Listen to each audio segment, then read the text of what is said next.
I think this might be our problem.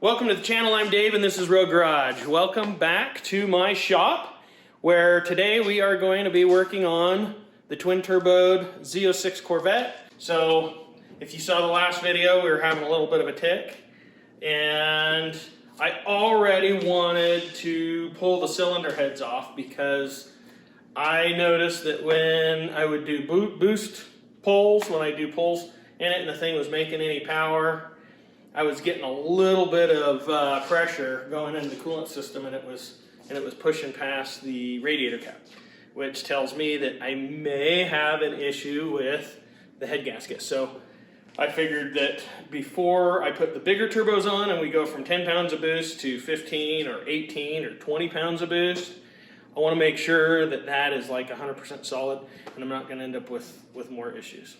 Then we've got some stuff that we're doing to the Saleen Mustang to get it ready and also be able to get a baseline horsepower number for it before we do the turbos and all the other mods that we're going to be doing to make a bunch more power with that one.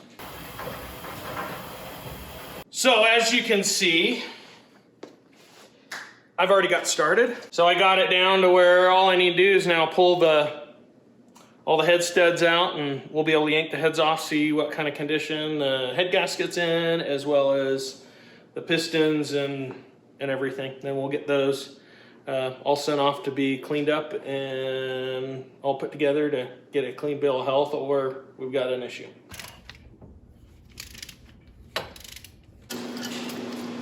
Numero uno, cylinder head. Look at the cylinder head here. See if we had any signs of leaking. There, it's not too bad. Not loving this and I'm not loving that. This almost looks like it could have been leaking right here on either of these spots. The rest of it looks pretty good and clean. Just so you guys know, I bought this as a used engine that was built. It was in another car that was twin turboed. We saw dyno videos and stuff of the car making like, I think it was like 13 or 1400 at the tires. So this is the first time I've ever had the cylinder heads off. This is not a LS7 GM block. This is a Warhawk engine block. Just a little bit of dark on these bottom edges here, like down here, and then this one over here, which is kind of the same as what we saw on the cylinder head. So maybe I was getting just a little bit of leakage. I don't know, we'll see. But pistons look really pretty clean. Taking off driver's side. She's loose, yay.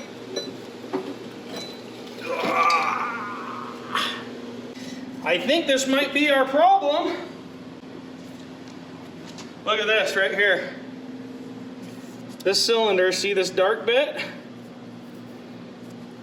Had a mildly blown head gasket. So it was just enough that when it would get under boost, it would blow right into, these are all coolant passageways where coolant is going in and out. And see that? It's going right there, right into the coolant, which if that was leaking and not holding pressure properly, that would also be causing the issue with overheating. And you can actually see coolant was more than likely coming in here, because see how clean the combustion chamber is here too. It was probably steaming back the other way into there. Sometimes it's really nice when you pull something, you actually find something wrong, because it makes it so that you're not just thinking you're like crazy and you're just pulling stuff apart for no damn good reason. And interestingly enough, this is also the side that I was getting the ticking from. So if we look at the head gasket, the cylinder that had the one that was leaking was this one right here, and you can see that dark See, we pull this out. You can actually see how it's like dark there. And it's discolored. It's got all the material pulled off of it. So it was blowing through right there. Crazy. For all I know, this thing could have been blown the whole time I've had this engine.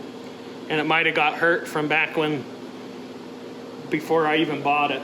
I'm gonna go ahead and replace all these lifters while I've got this out too. We've got Linati lifters, so they're not a factory lifter in here.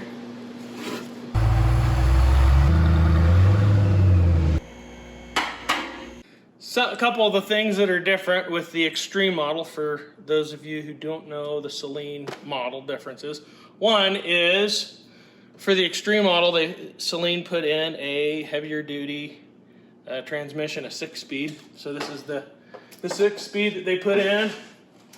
They also do a aluminum drive shaft, which you can see we got that here. Right here, this says 410X. That means it's got their 410 posi in the back as well, which is actually a little bit ridiculous because with this thing being supercharged and having all that low end torque, and then you put lower gears in it too, it just makes it want to fry the tires super easy. But I guess it's also kind of fun.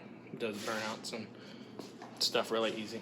But today, what we're going to be working on is I'm going to be putting in the wideband sensor so that we can get ready to tune it and get it over to the dyno.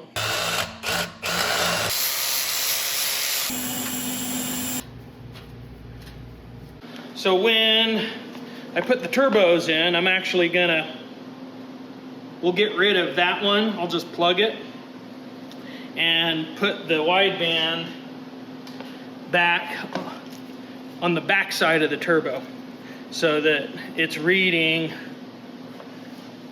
non-boosted, because you actually get whatever boost pressure you're making, you make that same amount of pressure on the exhaust, and that'll screw with the reading once it's boosted. Right now it's just open to the back, so it's going to read just fine.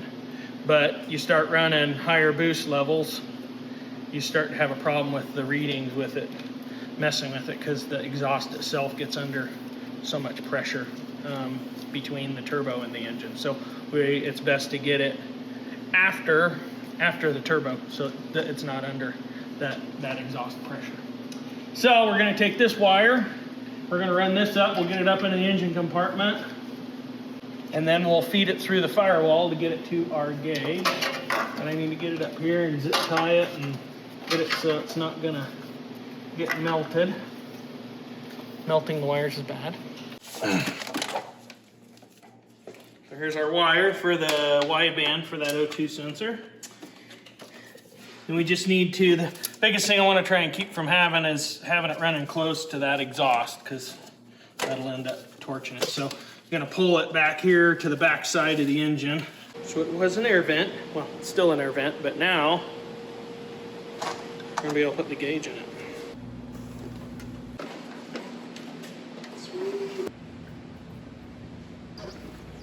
Okay. So it's been a couple of days. I finally got to where I have the wiring done.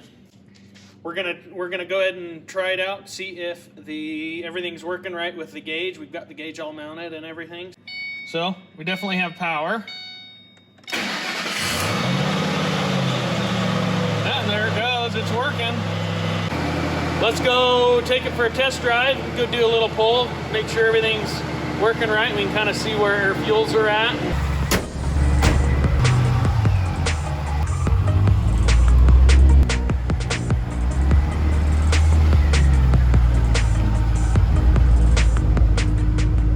It's really pretty funny with this car.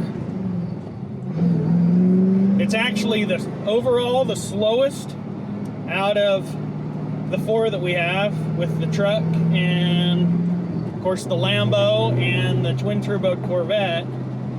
But because this is the only one that's got the Roots supercharger, and it's got a really low gear in it. It's got a 410 rear gear in it. So when you're driving around on the street, when you first get into it, this thing just feels like it's faster than everything. Until you do a full pull, and then it kind of has that initial throw you in your seat, and then it's kind of not near the continued hard pull that you get with those turbo cars, where the turbos just take over and want to start peeling your face off, especially the Lambo. So speaking of Lambo, exciting thing with the Lambo, yesterday I got a message from my tranny builder out there in Vegas, Bill Reader,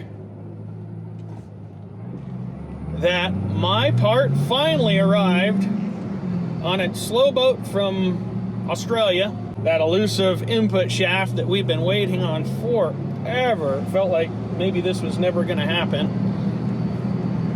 He's actually got it, and he's actually working on putting it together this week, and we are hoping everything goes good and that it gets shipped out next week. So it has almost been a year. I can't tell you how excited I am to be able to have more than just a piece of art sitting in my garage, that I can actually drive it again.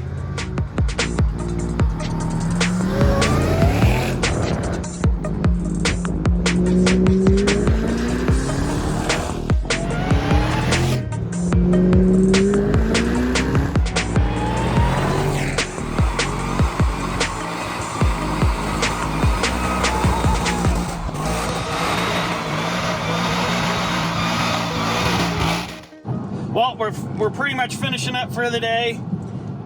Wideband gauge works good. Stoked about that. That gets us, now we're ready to go do our dyno. See what our baseline is for that awesome STS twin turbo kit Rick Squires is helping me with. So this thing will then be one of the very few Saleen Extremes, if any at all, that are twin charged. Again, we're looking for somewhere around 800 horse or so at the crank. And I think that's enough beating on this thing. Doing some fun burnouts. It's been a while since I did some long smoky burnouts. Since I was thinking about it, it's probably since I really had my drag car that I did much of that, and it was pretty fun. So this, with the low gears and this supercharger, boy, it does the burnouts easy and good. So that's all I've got for you. And just as a little extra note, yesterday, went out and did a thing. We got another new vehicle for Road Garage. So, may talk about it a little bit more on our next video, but stay tuned. More excitement to come. We're out.